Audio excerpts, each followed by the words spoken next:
አክብሮታዊ ሰላምታችን በያላችሁበት ይድረስ የተወደዳችሁ የኢትዮ ፎረም ቤተሰቦች፣ እነሆ የዕለቱን ዘገባዎቻችንን ከዚህ እንደሚከተለው ወደ እናንተ ማድረስ ጀመርን።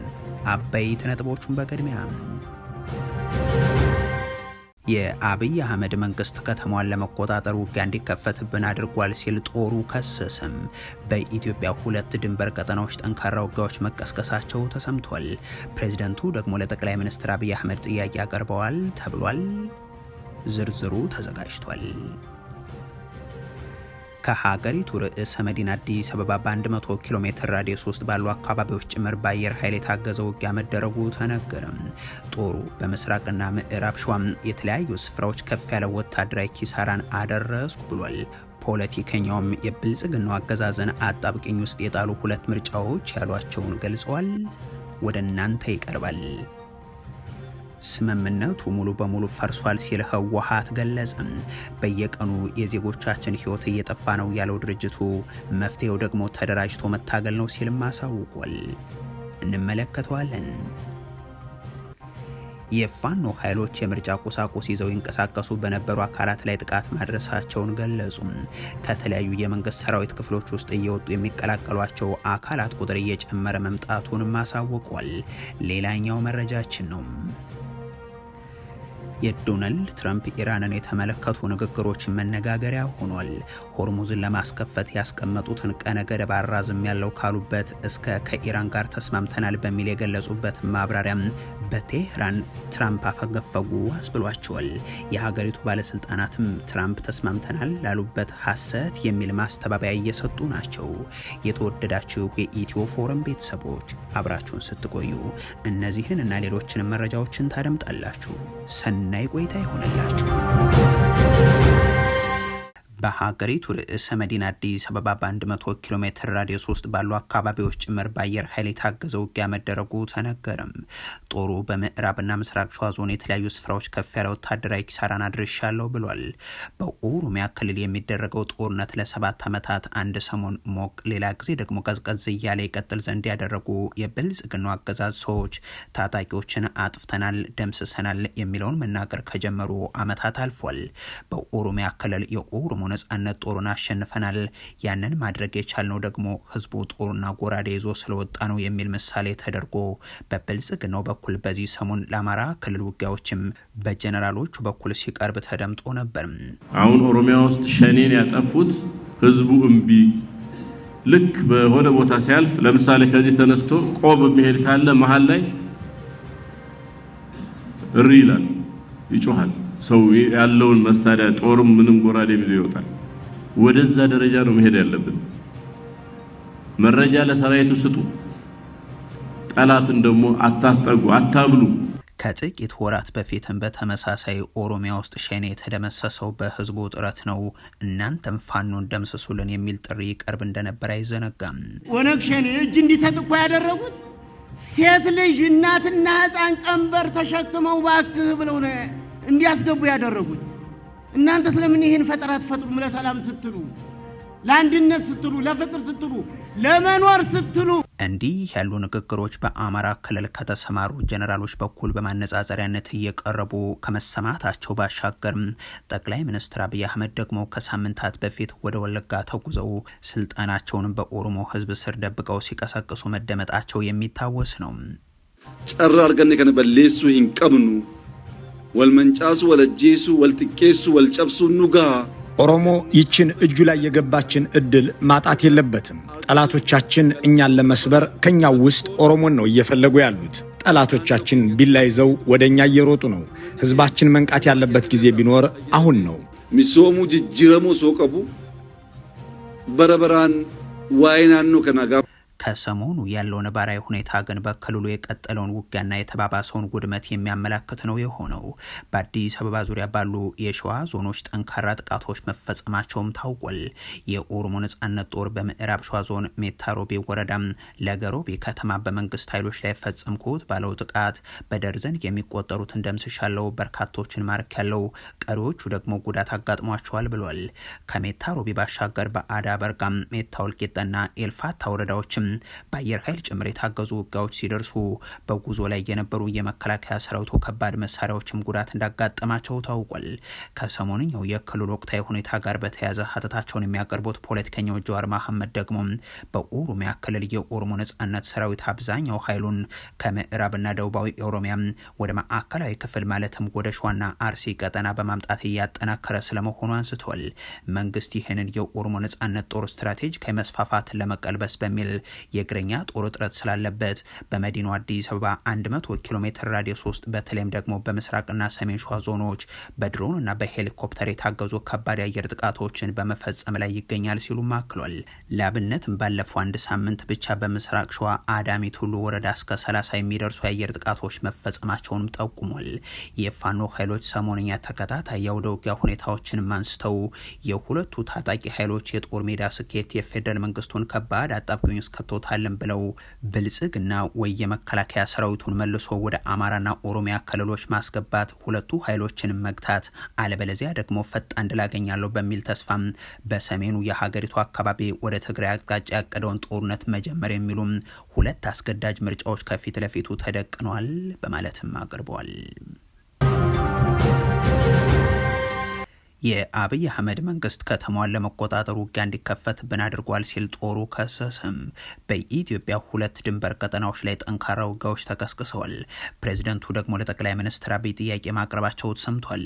የአፍሪካ ቀንድ በማያቋርጥ የጸጥታ ቀውስ ውስጥ የቀጠለ ሲሆን የተባበሩት አረብ ኤሚሬቶች የምትዘውረው የሱዳኑ ጦርነት ደግሞ ከፍ ያለው ጉዳትን እያስመዘገበ ያለ ነው።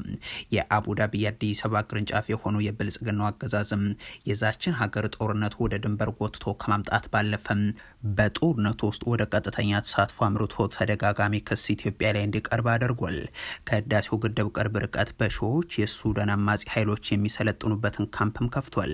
ከፈጥኖ ደራሽ ኃይሉ ጎን ተሰልፎ የሚዋጋው የሱዳን ህዝባዊ ነጻነት ንቅናቄ ኤስፒኤልኤም ኖርዝ ምክትል አዛዥ ጆሴፍ ቶካም ይህንን ጦርነት የሚያሳልጡት አሶሳ ሆቴል ተሰጥቷቸው ነው።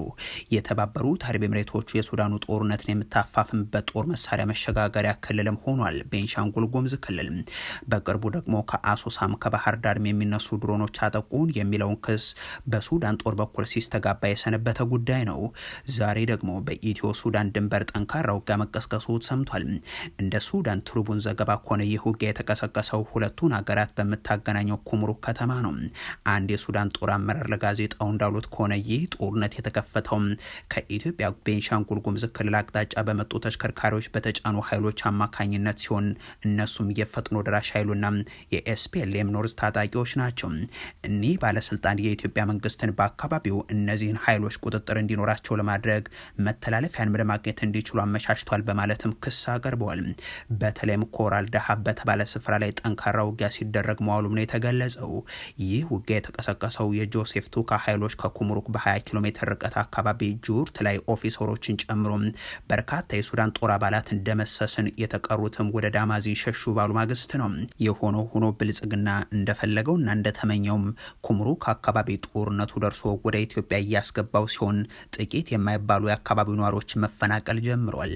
አገዛዙ የጎረቤት ሀገራትን ጦርነት ወደ ኢትዮጵያ የሚጋብዘው በእነዚህ ሀገራት የተወሰደውን የኢትዮጵያን ሉዓላዊ መሬትን ለማስመለስ አይደለም።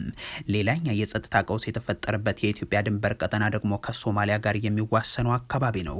የሶማሊያ ፌደራል መንግስት የኢትዮጵያ አጎራባች ከሆነችው ሳውዝ ዌስት ግዛት ጋር የገባበት ፍጥጫም ተባብሷል። ፌደራል መንግስቱ የሳውዝ ዌስት ግዛት ፕሬዚደንት አብዱልአዚዝ ላፍታጋሪን የስልጣን ዘመን ስላበቃ መንግስታቸው ህጋዊ ቅቡልነት የለውም ብሏል። የሐሰን ሼህ አስተዳደር ይህንን ያለው የግዛቲቱ መንግስት በጥቂት ቀናት ውስጥ ቀጥተኛ ባልሆነ የምርጫ ስርዓት የፓርላማና ፕሬዚደንታዊ ምርጫ ለማካሄድ እየተዘጋጀ ባለበት ወቅት ነው። የፌደራል መንግስቱ በመላዋ ሶማሊያ የፓርላማ ምርጫ በቀጥተኛ ወይንም አንድ ሰው አንድ ድምጽ በሆነ የምርጫ ስርዓት እንዲካሄድ ይፈልጋል። የግዛቲቷ መንግስት ከግዛቲቱ ህገ መንግስት በሚቃረን መልኩ በግዛቲቷ የውስጥ ጉዳይ የሚደረግ ጣልቃ ገብነት ህገ ወጥ ነው በማለት አውግዟል። ባለፉት ቀናትም በክልላዊ አስተዳድሯና በፌደራል መንግስቱ ኃይሎች መካከል የተኩስ ልውውጦች ነበሩ ተብሏል። የሐሰን ሼህ መሐመድ መንግስት ሚሊሻዎችም በቅርቡ ከግብጽ የገቡ የጦር መሳሪያዎች ጭምር ይዘው መታየታቸው ደግሞ ጉዳዩን መነጋገሪያ አድርጎታል። ባይዶዋ የኢትዮጵያ ወታደሮች የሚቆጣጠሩት ቀጠና መሆኑና የግዛቲቱ መሪም ከአዲስ አበባ መንግስት ጋር መልካም ግንኙነት ግንኙነት ያላቸው መሆኑን ተከትሎ ደግሞ ፕሬዚደንት ሐሰን ሼህ መሐመድ ለጠቅላይ ሚኒስትር አብይ አህመድ የድጋፍ ጥያቄ ማቅረባቸውን የሶማሊያ የመገናኛ ብዙሃን ዘግቧል። በቀጣይ ቀናትም የሀገሪቱ ፕሬዚደንት ወደ አዲስ አበባ ሊጓዙ እንደሚችሉ ፍንጭ ሰጥተዋል። ስምምነቱ ሙሉ በሙሉ ፈርሷል ሲል ህወሓት ገለጸ። በየቀኑ የዜጎችን ህይወት እያጣን ነው ያለው ድርጅቱ መፍትሄው ተደራጅቶ መታገል ነው ሲልም አሳውቋል። ህወሓት አንድም ባወጣው ይፋዊ መግለጫው ሁለትም በቃል አቀባዩ በኩል ባሰራጨው ቃለ ምልልስ ላይ የትግራይ ህዝብን ስልታዊ በሆነ መንገድ የማጥፋት ጥቃት እየተፈጸመ ነው ሲል ገልጿል። የፓርቲው ቃል አቀባይ ከድርጅቱ ልሳን ጋር ባደረጉት ቃለ ምልልስ የፕሪቶሪያው የጦርነት ማቆም ስምምነት ሙሉ በሙሉ መፍረሱን ሲገልጹ ተሰምቷል።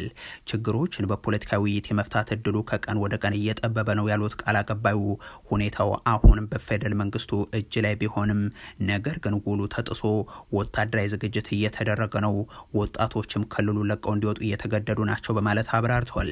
አዲስ አበባ ሆነው የሚንቀሳቀሱ የትግራይ ተወላጅ የፖለቲካ ፓርቲና ሰዎችን የክህደት ኃይሎች ብለው ያቀረቡ ሲሆን ጦርነት ቢቀሰቀስ እነሱም ሊሳደዱና ሊሰደዱ ይችላሉ ሲሉም ተሰምቷል። ጦርነት ከተነሳ የት ጀምሮ የት እንደሚያበቃ አይታወቅም።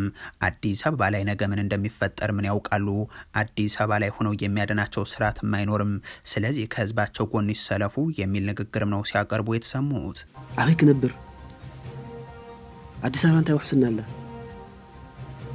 ኩናት ተጀሚሩስ አበይ ከም ዝጅመር መን ይፈልጥ? አበይ ከም ዝውዳእ መን ይፈልጥ? መን ይድሕኑ አዲስ አበባ ኸይዱ አይናይ ስርዓት ይድሕኑ?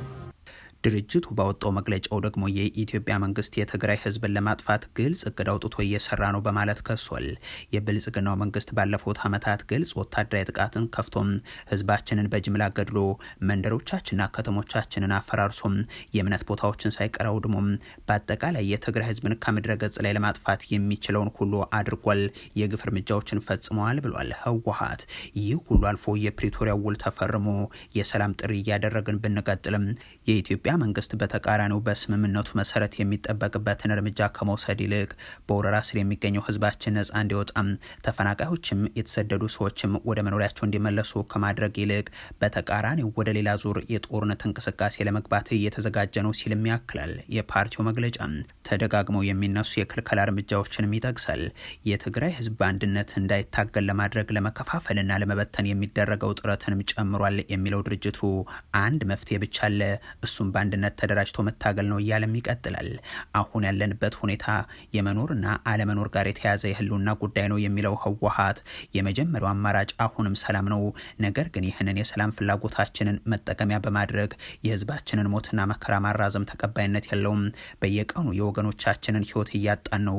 ይህ በህዝባችን ላይ የሚደርስ ሞትና ስቃይ ደግሞ የግድ መቆም አለበት ብሏል። የፋኖ ኃይሎች የምርጫ ቁሳቁስ ይዘው ይንቀሳቀሱ በነበሩ አካላት ላይ ጥቃት ማድረሳቸውን አሳወቁ። ከተለያዩ የመንግስት ሰራዊት ክፍሎች ውስጥ እየወጡ የሚቀላቀሏቸው ቁጥር እየጨመረ መምጣቱንም ገልጸዋል።